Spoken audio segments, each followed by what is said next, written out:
Hello and welcome to Dulce Aroma. My name is Manuela and today we are bringing you a little DIY on a very incredible miracle household soap, which is made using the CPOP process, also which basically just means cold process oven process. Anyway, so this process is pretty much your standard cold process, but it is finished off in an oven. So in a regular oven, and that basically just speeds up the curing time.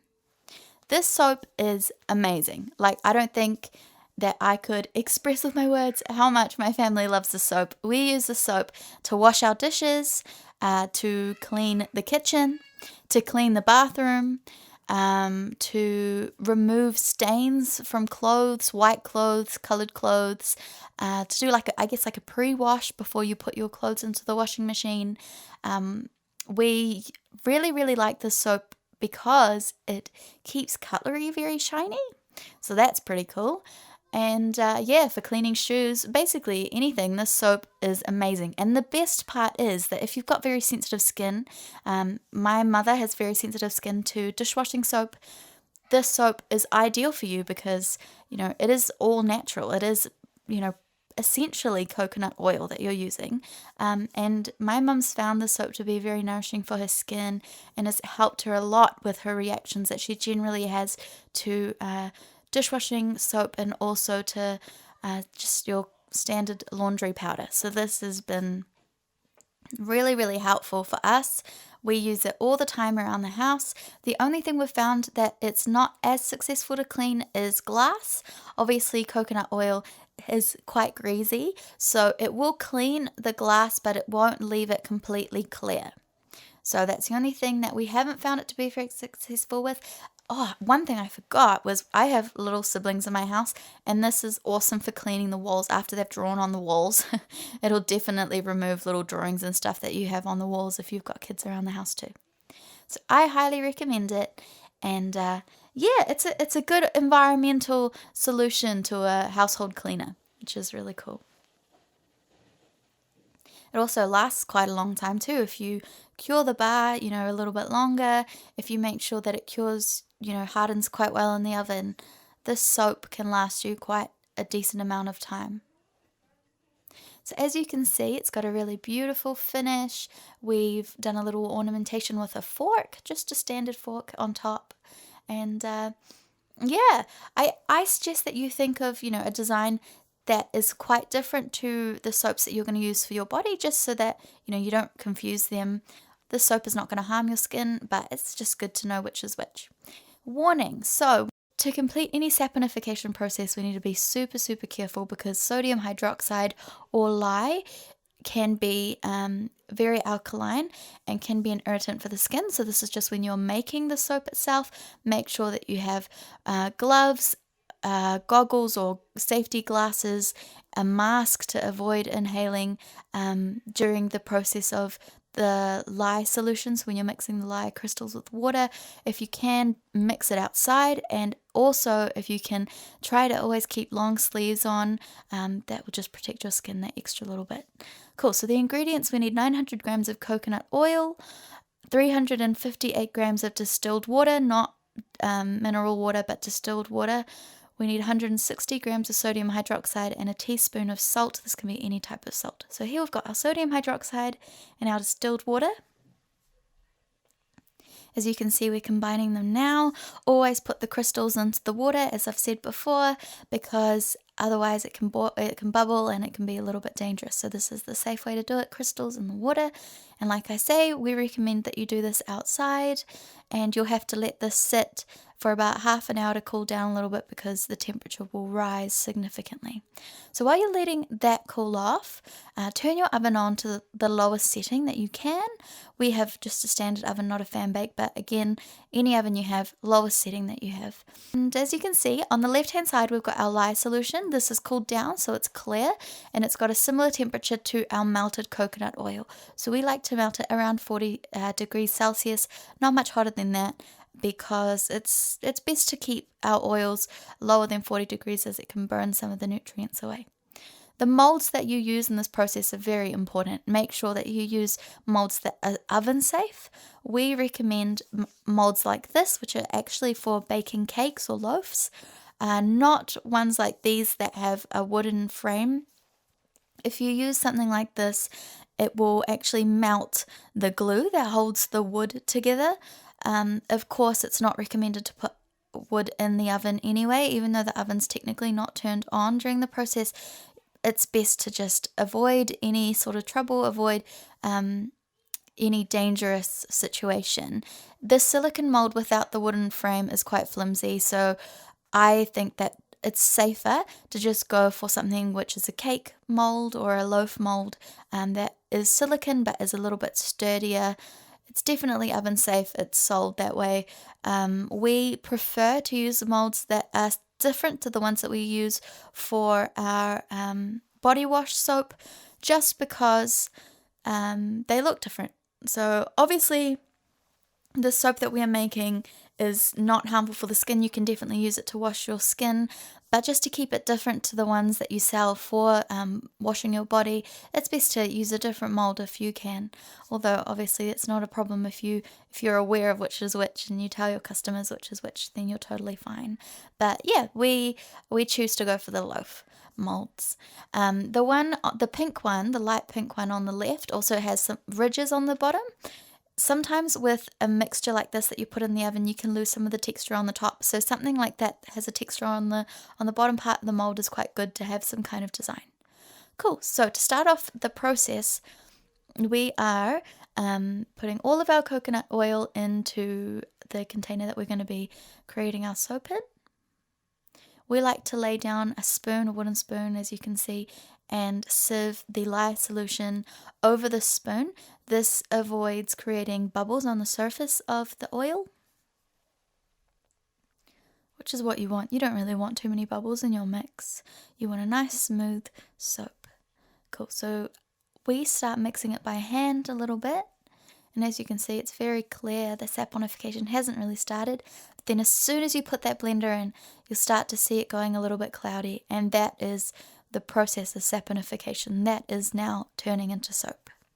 I'm always really, I don't know, I just always find it so beautiful, this chemical process. I just think it's really amazing how soap is made, and it just looks so cool too. Make sure, like I said before, that you're in a well-ventilated area. Again, if you've had this sitting, your lye solution sitting outside, there'll be air circulation. You won't have to worry too much about fumes, but it's just, if you've got pets or children in the house, like just make sure you've got your windows open, you've got nice fresh air, cleaning out any fumes that could have occurred during the lye solution preparation. Cool, so this takes a little bit, but all of it will start to set all of a sudden. So just make sure that while you're mixing, you're keeping a really good eye on it and making sure that you're not making your trace too thick. You want it to be like a custard, so not too chunky, not too runny, kind of in between, so that you can still, maneuver it, so you can still move it around, add any texture if you want to. Like I say with this mix, with this what we call CPOP or cold process oven process, you will have the beautiful texture of a standard cold process soap. So it'll be really easy to move around. It will look absolutely stunning. It won't be lumpy like the hot process soap will be, but you save yourself so much time not having to wait for it to cure. So that is really cool. And you just have to make sure, that you're really, as long as you're really safe with your molds that you choose, you are aware of the temperature that you set your oven to. So like I said, the lowest temperature that you can set your oven to, we recommend around 60 to 70 degrees Celsius, although we have done 100 degrees Celsius before, and we find that any decorations that you do on top completely melt and the soap kind of actually boils. So one thing you'll find with CPOP is that you'll find a slightly porous texture within the soap. That's completely normal because the mixture sometimes boils a little bit within the oven and makes little air pockets. So it can sometimes look a little bit like a Swiss cheese, I guess, like have small little holes.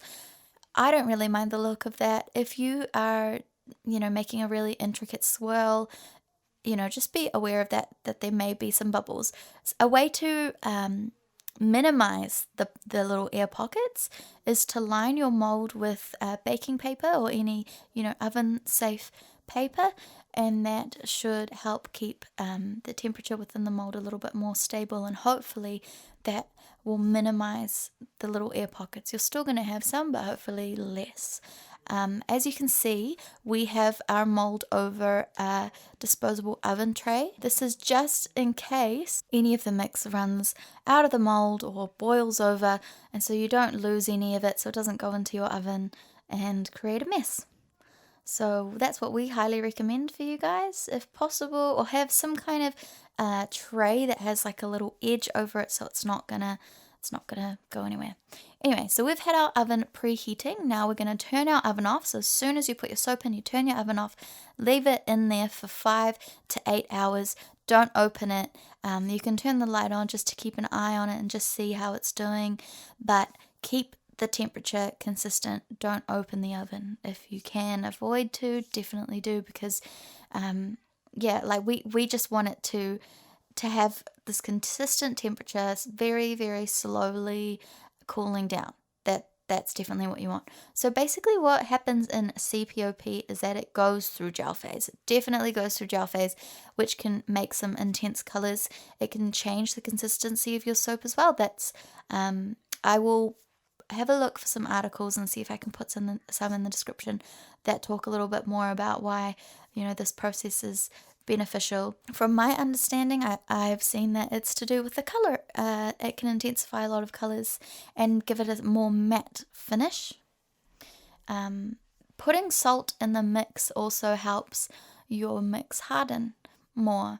So we've found this to be excellent. We had pink salt in the house.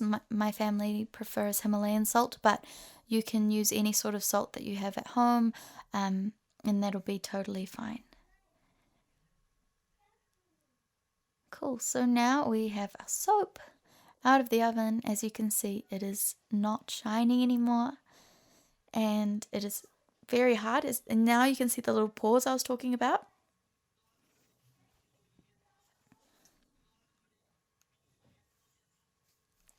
The pores that you see here are completely normal. It's something to expect. But this soap, because the mold is silicone, it doesn't have the wooden frame, it warps a little bit. So the edges are a little bit more beveled. It's not going to fit in this cutter. So this is the cutter that we generally use to cut up our soaps, but we're not going to be able to fit it in here. So instead, we measured up our soap block, made some little dents with a ruler just to see exactly how thick we wanted to cut our slices, and then just cut it by hand. So yeah, this is the way that we used to cut our molds before we had that little soap cutter. And as you can see, fortunately our oven was not too hot, so it didn't melt the texture on top, so you can still see the little indents that we made with the fork earlier on. And it just looks so cool. I love that the soap looks very rustic, very homemade, and it's quite a different shape to our standard rectangle soap bars that we make. So I absolutely love this soap. I'm so glad that we have it.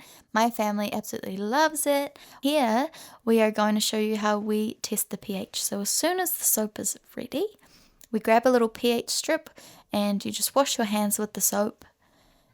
And then whatever color it turns to, you'll be able to compare to the little card, the little key of colors. So this one is probably at about an 8.